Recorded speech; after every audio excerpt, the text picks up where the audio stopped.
Hello and welcome to the Gothic Unicorn. Today, in the last of my spooky little Christmas videos for 2020, I am going to be turning these into table decorations. I am going to start with this little skull here, and I'm going to turn him into a floral decoration. Now obviously I could just do something with him, but because I want this to be a table piece, I'm going to have to build something around him. So I am starting with some of my favourite recycled packaging, and I've punched out some circles. Now I have punched out 3 circles that are 1 inch in diameter, but one of them has got a circle cut out of it, so I've got a rim. It's not exactly even, but it'll do, and that is 5/8 of an inch. You see, I'm just going by what it says on the circles. And then these small ones, I've got 4 of these, and they're from this little ticket punch here, and they are approximately 6mm. What I'm going to do is I'm going to stack these. I'm going to stack the 3 of those, and then I'm going to stack the 4 of those, glue them, and that is the beginnings of my table decoration. The pieces of recycled packaging have been stuck together, these to make my base plate, and then the other pieces have been stuck together and then stuck to the bottom of the skull. A bit more in focus. And I have obviously painted them all silver because that is my colour of choice. Next step is going to be to make the decorative part to go inside that, because it's going to be rather dull as it is. And to do that, I'm going to make some flowers.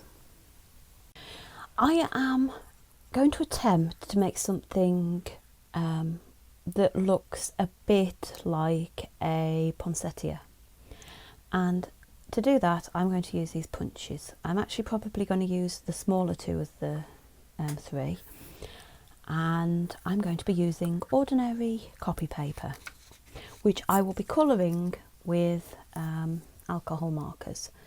This just happens to be what I've got, and they are brilliant for colouring because it soaks through really well, and I only have to colour one side. But you could use any kind of colouring medium that you like. Now I am attempting to make 3 flowers for this piece.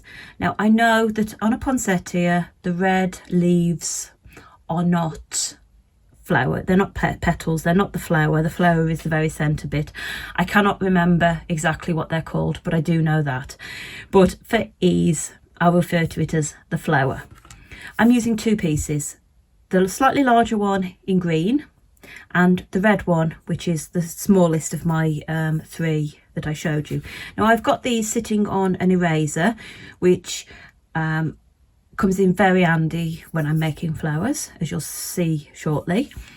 And I've got a ball tool, sometimes called a ball stylus, sometimes called an embossing tool. It's got a rounded end. It's got 2 rounded ends actually. It's got a small one and it's got a bigger one. And all I'm going to do with the bigger one is just rub in the centre of the flower, just to give a little bit of shape. It doesn't have to be a lot. I don't want these to be really well shaped or anything, just enough that they're not just stacked pieces of paper. And if I tip that up, you can actually, well, you could before they fell off, you can actually see that there is actually a little bit of shape to them now. Now I have here my 3 sets, and the final ingredient that I'm going to need to make these flowers, which is beading wire. This is 28 gauge and is green. I'm not sure if the stems are supposed to be green, but it's what I've got, so they're going to be green. I have cut the wire into 3 lengths, and it's a lot longer than I'm actually going to need, but this is how I prefer to work. And then I'm going to dip the end of the wire into my glue, which has been sitting on some paper for a while, so it's quite tacky. I mean, I've got a blob of glue, I am going to pick up one of the green pieces, like so. And at this point, I stick it into the eraser to dry. It's a very forgiving surface, and that's how I do it. And I'm going to repeat that for all three and then let that dry for a while. Now that the glue has started to set, not completely set, but it's started to, I'm going to attach the red ones on top, and I am going to do that by removing each one off the eraser, and I'm going to put a dot of glue in the middle.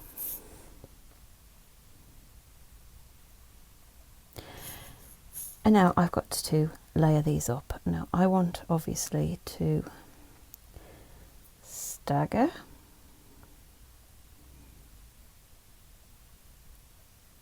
like so. And that is the basic idea for my flowers. You could add more layers, but I think that this is going to work for what I want. So that is going to be my basic flower. Now that the flowers have dried, I'm going to add the centres, and I am just using some silver glitter glue for that. And I've put some out on my bit of card, and I am literally just going to add some to the centre with a cocktail stick. Now I know silver is perhaps not the most authentic colour. You know, a yellowy gold colour would be better, but it's more in keeping with the colour scheme. And I'm not saying that these are necessarily supposed to be real live flowers. Now I will let this dry, and if necessary we'll add another coat of the glitter glue, because obviously I want it to look quite shiny in the middle once it's all done. To add more dimension to my floral piece, I am going to use some wire spirals. Now I've made these by using a piece of heavier grade wire and some black 28 gauge wire. And all I'm doing is gripping it together and then wrapping the black in a spiral around the heavy grade wire. This means I get a really tight twist, which I can then pull off like that, and I can trim that to whatever size I want when I put it into the arrangement. I have begun the transformation of this into an actual decoration by adding some red enamel paint to the eyes and sticking a bigger poinsettia flower to the side of the skull. This was made using the larger two of my 3 punches, and I've actually layered up 2 layers of the red to make it a bit more luxuriant. I've also stuck a lot of glue into the hole because that is where I'm going to put the flowers. The flowers need their wires trimming before they can be attached to the piece. Now I've already done 2 of the 3 flowers that I did. Now if I want to bend these, I'll do this before I cut the stem using a little pair of jewellery pliers, because I have them. You can use bigger pliers, I just happen to have jewellery pliers. Another craft that I've dabbled in. I've tried most things, and then I can bend it to whatever angle I want. Now I think I'm actually going to leave this as it is, and instead I'm just going to use these to hold it, or drop it as the case may be, and trim the wire with my wire cutters. Oh. And then all that I'm going to do is take the flower very, very carefully and pop it into the container. The glue that is inside there will set and that will give me my final piece. As you can see, I've got a selection of bits, a selection of angles, so that it looks okay from every angle, hopefully. The final thing to do is going to be to stick these in, and I'm going to do that in the same way. Literally just stick it into the glue. Now I will probably let these dry before I decide how short I'm going to cut them. They're too long as it is. I know they're too long, but I can let it dry and then it will cut much more easily without the risk of the springs going everywhere. For my second table decoration, I'm using one of these small glass bottles, which I bought online. Now this one is approximately 18 millimeters high, but normally you'll find them sold in terms of what they will hold. So it will be so many milliliters. I can't remember what these were because I bought them quite some time ago. They do make really nice large jar candles though. You can cut the corks down, fill them with real wax, put a label on, and it looks like one of those fancy jarred candles. But that's not what we're doing today.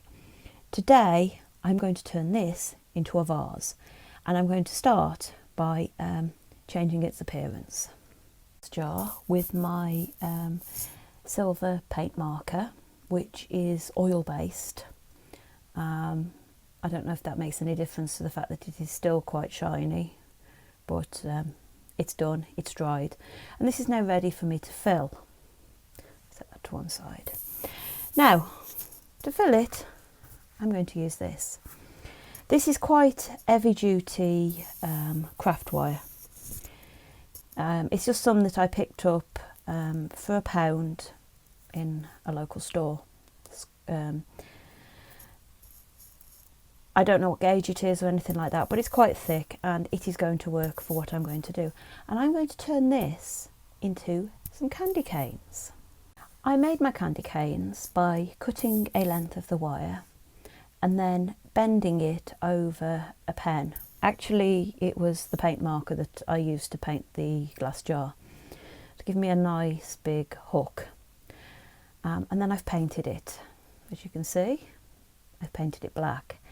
Now I am going to add some red to it using this 3D enamel effect paint, which is quite bright, and hopefully this will work. My candy canes are now completed, and you can see that they've got the little red lines around them that I drew on with a toothpick from my 3D enamel paint.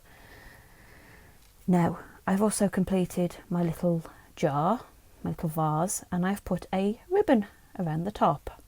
Now that's not actually a ribbon. I used some washi tape. Now I cut a piece of this off, stuck it onto my mat, and then cut a tiny little slither using my craft knife, which I then applied.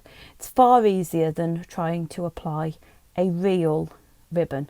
Plus, to be fair, it would be very difficult to get ribbon quite that small.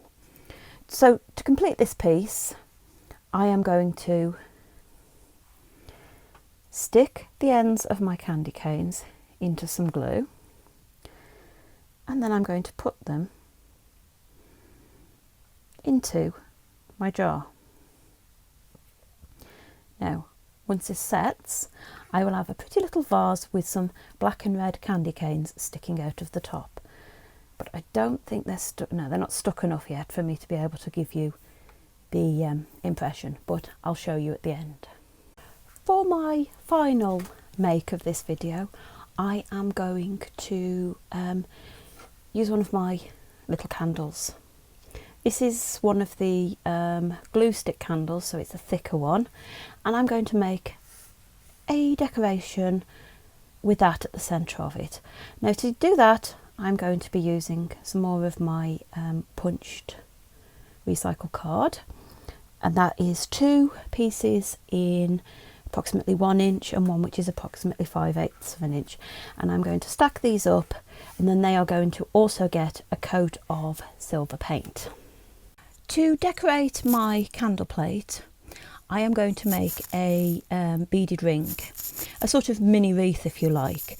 Now, you could decorate this plate with flowers around the candle. You see that in real size. You could use miniature greenery to make a ring, but I'd got the green beading wire out, and I thought it was possibly what I needed to do something a bit different. And obviously I found out a few seed beads in a suitable colour to go with my colour scheme. Definitely lots of red going on in this spooky Christmas. To begin the ring, I made a little wire ring by wrapping a couple of layers of the green wire around a form. Now, I used one of my paint markers because it's a bit bigger than the candle. You can use anything you've got. Obviously it will all depend on what size your candle is. This is glue stick size, that worked. For the decorative part, I took a long piece of the green wire and started threading on the red seed beads. Now, I just twist them on. It's the same technique I've used with in a couple of other things that I've done. It's not complicated. I tend to use my jewellery pliers because I've got them, but you can just do it with your fingers. It's just a bit more fiddly. Now, I'm going to take this and I'm going to attach the end to the ring that I've made, and then I'm going to start winding the beaded wire around my circle, making sure that I go over and over, which is going to make it nice and secure with the finished piece. Here it is. Once I'd wrapped the beaded wire around the little wire ring, I added some little sticky out bits to fill it out a bit, and then I glued it all into place around the candle. It's not the spookiest. I could have made the bits that stick out look more like thorns or maybe spider's legs, but I'm quite happy with it, and I think that'll look quite well in my spooky Christmas doll's house. Now, as an extra, although not altogether spooky, I've made some gift sacks. Now, I wanted to have a go at making a spooky stocking, but the only way I could come up with the materials I'd got was to sew one using embroidery. Now, that is going to take some time and is not really video worthy. You don't want to sit watching me swearing over tiny little stitches. So I made these. They are little gift sacks. I know that in my younger days some people didn't put out stockings, they'd put out a pillow case to get their presents in. But I made these. Started off with 2 pieces of felt, which I blanket stitched together around 3 of the sides. The tops are done with some miniature Christmas fabric that I bought online. I glued it, no sewing involved in that bit, and ironed it into place to make the trimming. And then by pushing it open, you've got something that you can put a little present in, like this one. I didn't make the selection box. That I bought off a lovely lady on Facebook who makes the most marvellous miniatures, but I think those are quite effective. I have also made a spooky Christmas wreath. Now, this is really simple, and I do want to add one more thing. Once I go through my miniature Christmas box, I'm sure I've got some miniature holly, and I want to put a little bit of that onto the skull.